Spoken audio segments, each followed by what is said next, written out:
Japanese knotweed is a very common invasive species. In the spring, it shoots out of the ground kind of like an asparagus, and when it's about a foot tall or a little more, it's tender, makes a great pie. Now, it's loathed by many because it's quite invasive, but it's not used. Somebody once made the comment to me, if this is Japanese knotweed pie, why is there world hunger? Because you can produce a lot of pies. It freezes well. Um, it keeps in the refrigerator for up to 3 weeks after it's picked. And it makes a delicious rhubarb-like pie. So I'm going to start by peeling these stalks. The stalks are hollow. Stalks are hollow. And when you peel them, it doesn't leave a lot of flesh, but it's too fibrous if you leave the skin on them. Okay. I'll be using Yule Gibbons' recipe for Japanese knotweed pie.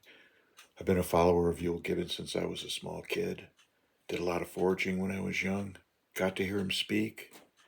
Thought he was a very misunderstood and, well, a great wildlife researcher. And I've used a lot of his recipes and they found them delicious. So, there's a lot of peeling to do.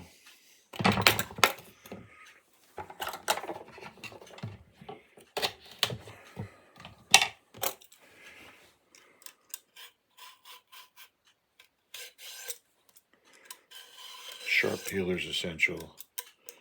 I have two peelers. This one's a little bit sharper. It takes a little more flesh off, but it gets the job done quicker.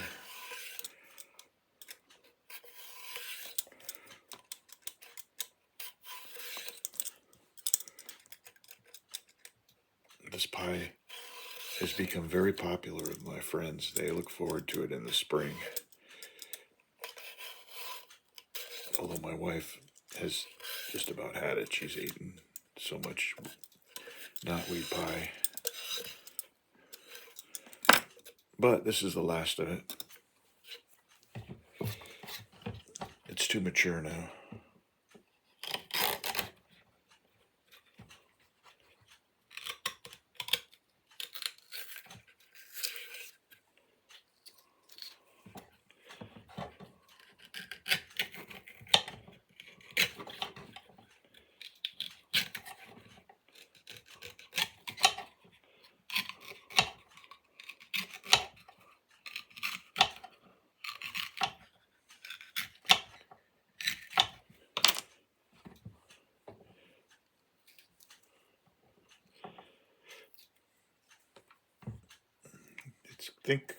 If you think of celery, there are long fibers that run up the stalk, and that's what we're trying to eliminate when we do the peeling.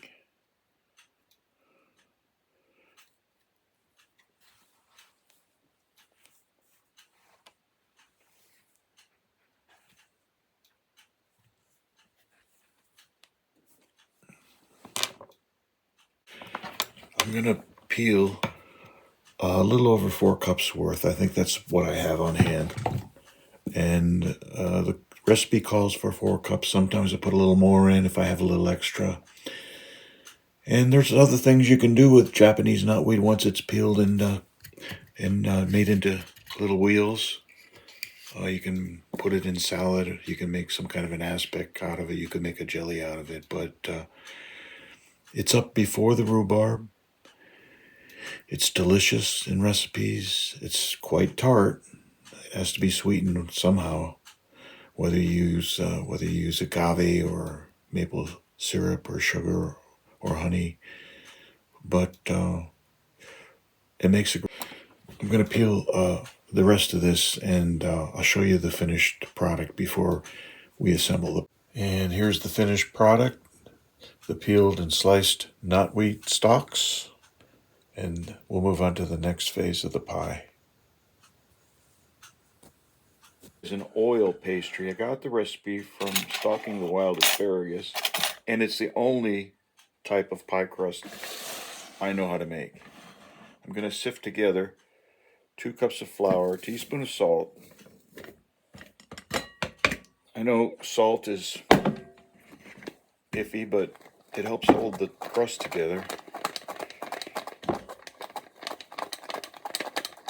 I put a little whole wheat in here as well. We've got half a cup of salad oil and a quarter cup of milk. That goes in with the flour.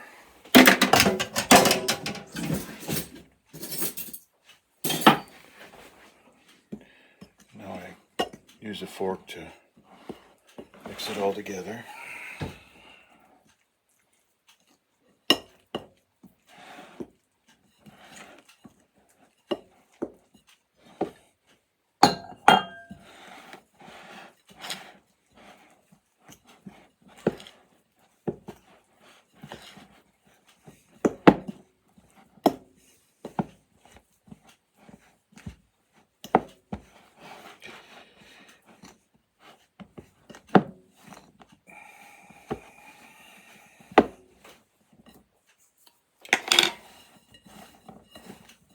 There are times when I'll add a little extra milk if it just seems on the dry side, because depending on the atmospheric humidity and so forth, I may have to adjust, but this is right on the edge of being too dry, but I think I can make it work.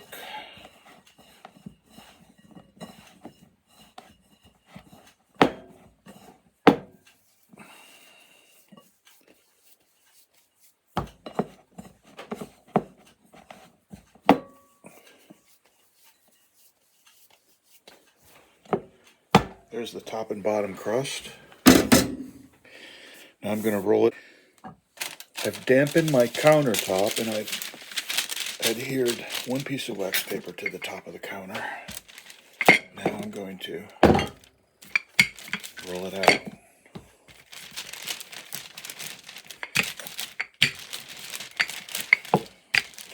The whole wheat flour made it a little on the dry side.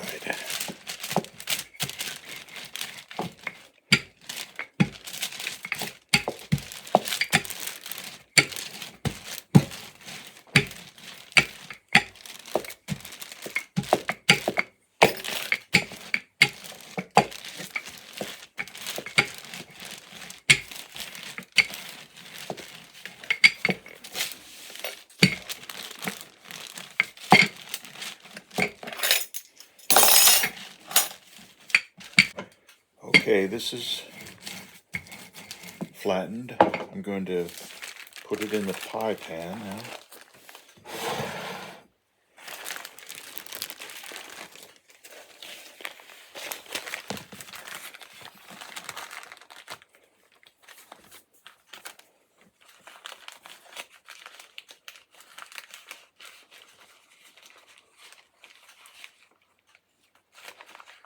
I'll trim the edges after I adhere the top crust.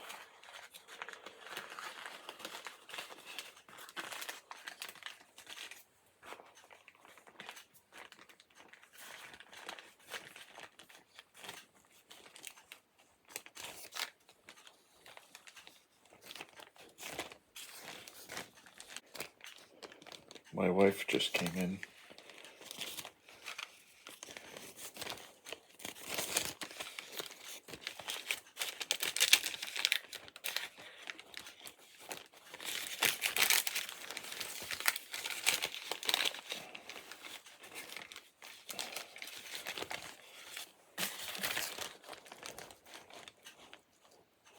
It's a little tricky getting the last of the wax paper off, obviously.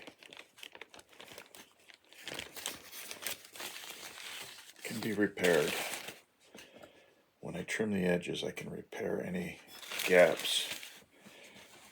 But I can see the angle of my camera isn't the best.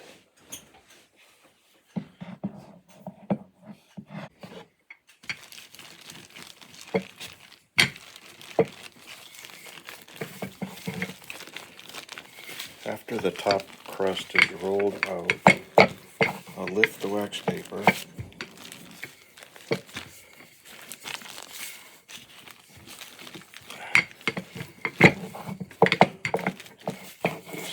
side. Fill the crust, the bottom crust.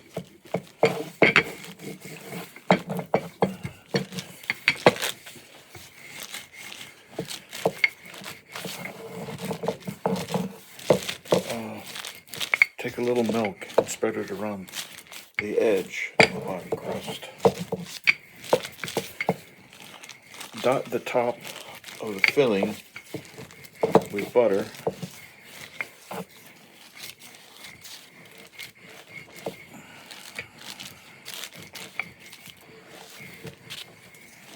Seal it and bake it.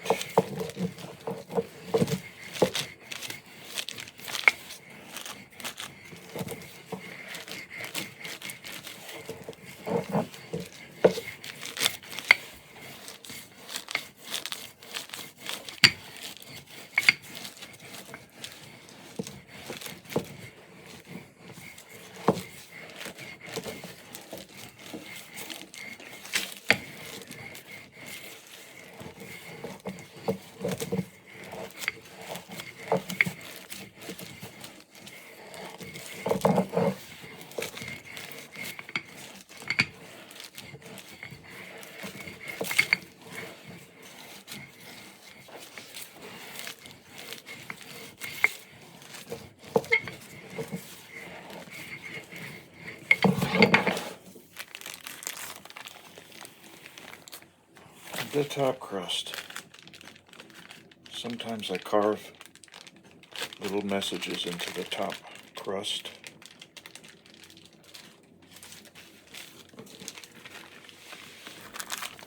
Once it's on top of the pie. I like to loosen it up a little bit from the wax paper.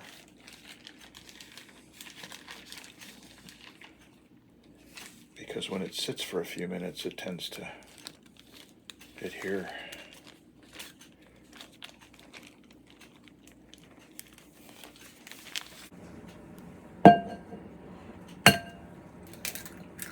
Recipe calls for 3 eggs.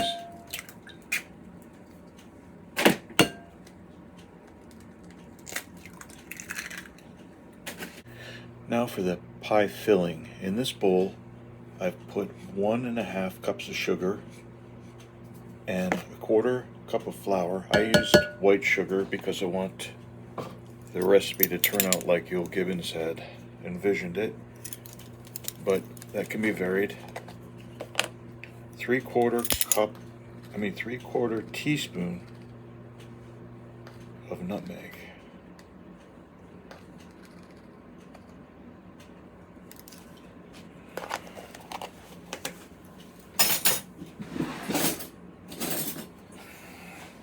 I'm going to beat the egg, add it to the flour sugar mixture, and then combine it with the knotweed.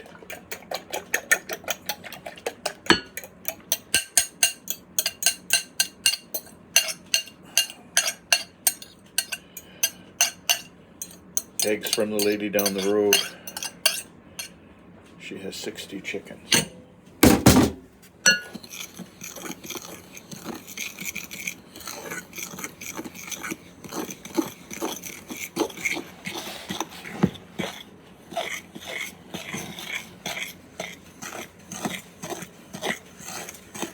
Makes kind of a nice yellow taffy-like substance.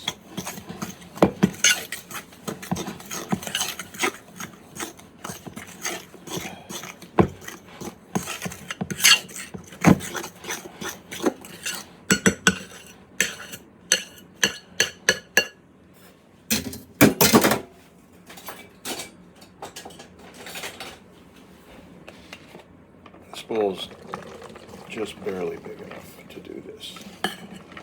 The knotweed is combined with the other ingredients.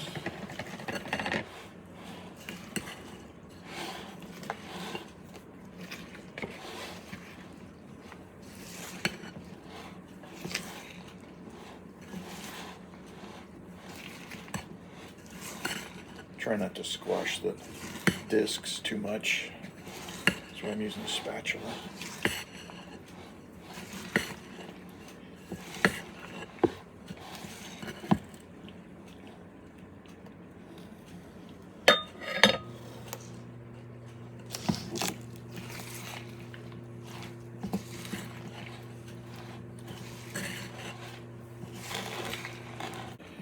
My wife reminded me to warn people, don't pick just any roadside weed you happen to see. Japanese knotweed is about the easiest of foraging plants that's available to identify. It's often referred to as bamboo for its later season long woody stalks, but I'm going to take a photograph of a knotweed grove tonight and add it to this video. But of course the internet is full of images of Japanese knotweed.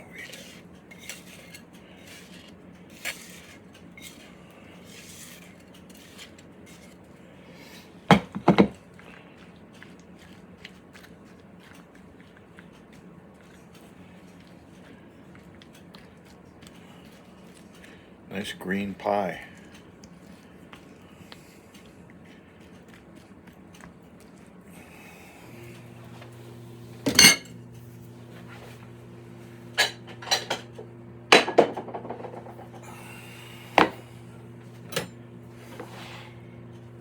I dot the top with butter.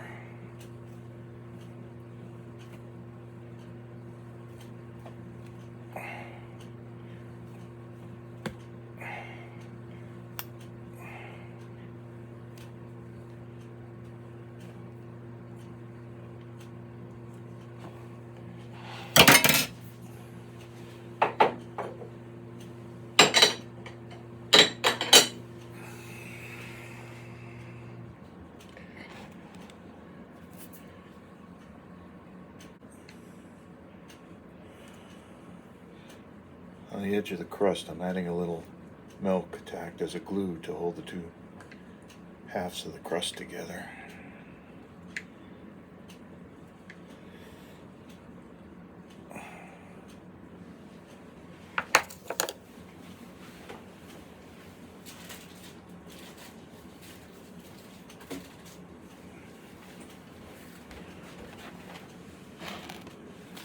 And the top crust.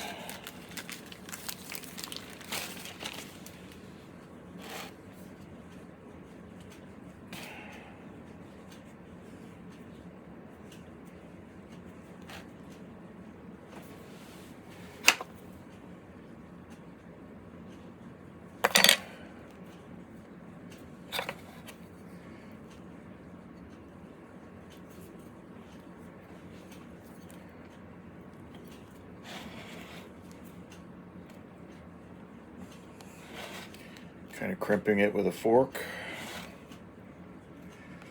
I don't think there's that much repair that needs to be done on the edges. Maybe a little.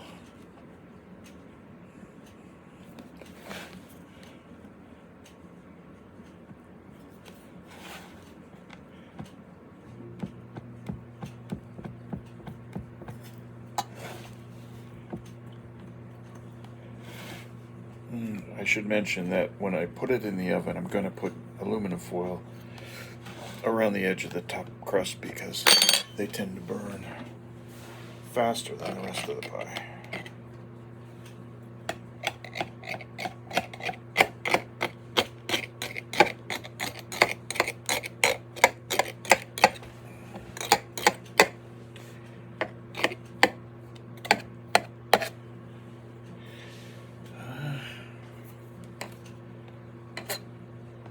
Not much repair required this time.